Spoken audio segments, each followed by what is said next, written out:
आज हम लोग जानेंगे 67 बीपीएससी में जो पॉलिटी से प्रश्न पूछे गए हैं वो जानेंगे कि यह कौन सा बुक से पूछा गया है, प्रश्न संख्या, क्वेश्चन नंबर, उन सभी को हम लोग यहाँ पे सिर्फ देखेंगे। इससे पहले हम लोग सीरीज देखें पॉलिटी से पहले ज्योग्राफी का देख लिए, हिस्ट्री का देख लिए, साइंस का देख लिए। आशा करते हैं वो आप जाकर देख लिए होंगे, नहीं देखे तो जाकर देख लीजिए। ये बताने का मकसद ये हुआ ताकि इससे आपको पता चल पाए कि ये जो बुक है, कोई भी आप अगर एक अच्छे बुक, ऑथेंटिकेट बुक पढ़ रहे हैं तो आपका कॉन्फिडेंस बना रहे जो सेल्फ स्टडी कर रहे हैं। तो मेरा बताने का मकसद वही है। 41 में देखेंगे कि राज्य विधान परिषद के सदस्य निम्नलिखित में से किस श्रेणी से नहीं चुने गए।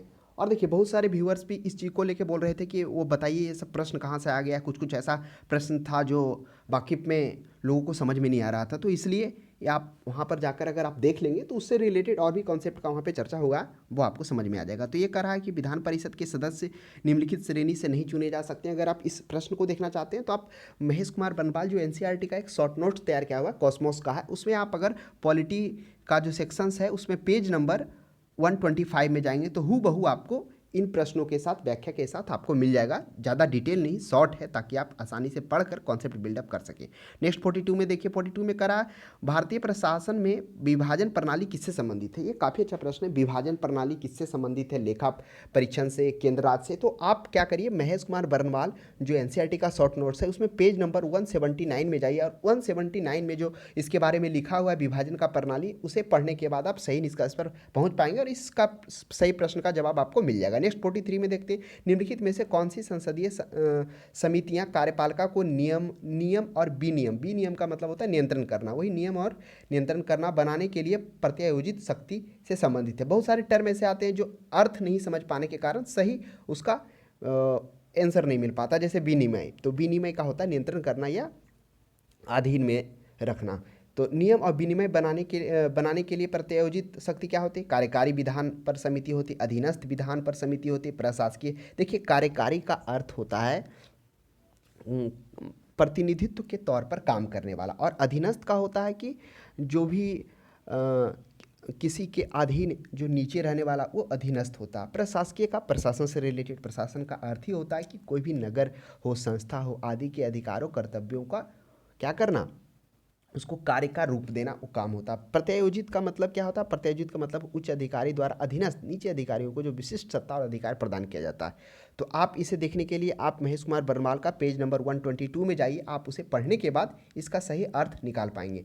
नेक्स्ट देखिए 44 में देखते हैं, भारतीय संविधान का अनुच्छेद 300 किससे संबंधित है। तो अनुच्छेद 300 किससे संबंधित है। आप क्या करिए, महेश कुमार बरनवाल का पेज नंबर 225 में जाइए, आपको हूबहू ये आपको प्रश्न देखने को मिल जाएगा अनुच्छेद 300 का। नेक्स्ट 45 में हम लोग देखते हैं, भारत में न्यायिक प्रणाली किस पर आधारित है। आप इस प्रश्न को देखना चाहते हैं 45 का, भारत में जो न्यायिक प्रणाली किस पर आधारित है। तो आपको ये प्रश्न कहाँ मिलेगा, आप पेज नंबर महेश कुमार बरनवाल का ही है जो शॉर्ट नोट्स है एनसीईआरटी का, 147 में जाइए, वहाँ पे चर्चा है। 148 में जाइए, उसे पढ़ने के बाद आपको इसका निष्कर्ष मिल जाएगा कि क्या है न्यायिक प्रणाली की व्यवस्था। नेक्स्ट देखते हैं हम लोग 46 में कहता है किस राज्य में पहला लोकायुक्त स्थापित किया गया था। काफ़ी अच्छा प्रश्न है, महाराष्ट्र है। तो अगर आप इस प्रश्न को देखना चाहते हैं तो आप कहाँ जाइए, आप महेश कुमार बरनवाल जो शॉर्ट नोट्स एनसीईआरटी का पेज नंबर 225 में जाइए, आपको इस प्रश्न का सही जवाब मिल पाएगा। एक 225 का हम लोग कर दिए थे,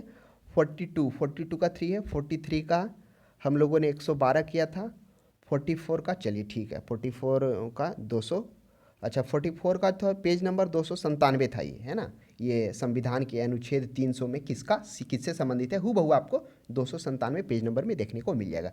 तो 45 में हम लोगों ने देख लिया कि महेश कुमार बरनवाल लोकायुक्त का ये जो देखने को था, 46 में 225 था। अब 47 में देखते, 47 में करा एस आनंद 1990 के दशक के अंत में किस पद पर कार्यरत थे। यह भी प्रश्न है। आप महेश कुमार बरनवाल जो शॉर्ट नोट्स है उसी का आप पेज नंबर 155 में जाएंगे तो आपको आराम से 29वां नंबर में, कॉलम नंबर 29 है, उसमें इनके बारे में लिखा हुआ है एस आनंद कौन थे, किस पद पर कार्यरत थे उस वक्त। नेक्स्ट 48 में देखिए, निम्नलिखित में से क्या संविधान की 11वीं अनुसूची में शामिल नहीं है। कह रहा है कि निम्नलिखित में से क्या है जो संविधान की 11वीं अनुसूची में शामिल नहीं है।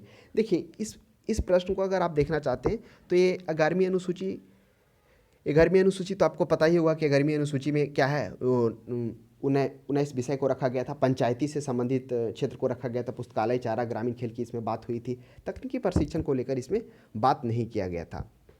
तो और वही इसी में से 12वां संविधान अभी आया था, क्योंकि दोनों 1992 में ही आया था। तो आशा करते हैं ये परिचित ही होंगे, और आपको पॉलिटी में तो आपको ही पता होगा कि कहाँ ये 11वीं अनुसूची और 12वीं अनुसूची देखने को मिल जाएगा। नेक्स्ट देख लिए 49 में। 49 में कह रहा है संविधान के अनुच्छेद 113 के अनुसार वार्षिक बजट में कितनी अनुदानें की मांगें संसद पेश कर सकती है। देखिए, आप इस प्रश्न को देखना चाहते हैं तो आप कहाँ जाइए, महेश कुमार बर्नवाल का पेज नंबर 109 में जाइए। हाँ, 109 में आप कहिए कि अनुदान की मांग है। हाँ, अनुदान की मांग स्पष्ट रूप से नहीं लिखा हुआ है कि 96 है, 104 है कि 109 है। तो वो आप क्या करेंगे, थोड़ा अदर बुक का आप सपोर्ट लेंगे तो वो भी आपको मिल जाएगा कि अनुदान की जो मांगे हैं कितने पेश की जा सकती है, वह 104 है। तो लेकिन उससे संबंधित जो बजट के पेश के संबंधित क्या क्या अनुदान करता, राष्ट्रपति से क्या अनुमोदन होता है, वो सारी टर्म आपको वहाँ पेज नंबर 109 में देखने को मिल जाएगा। 50 में देखते हैं किस वर्ष राष्ट्रीय विस्तार सेवा को प्रारंभ किया गया। काफ़ी अच्छा है। ये राष्ट्रीय विस्तार सेवा प्रारंभ करके कब किया गया था? देखिए, जब 1952 ईस्वी में 1992 में जब सामुदायिक विकास कार्यक्रम की शुरुआत की गई थी, तब सफलता मिली थी। तब उसी को रिलेटेड एक साल बाद 2 अक्टूबर गांधी जी के जन्म पर क्या क्या था, 2 अक्टूबर 1953 ईस्वी को राष्ट्रीय विस्तार सेवा आपको देखने को मिल जाता है।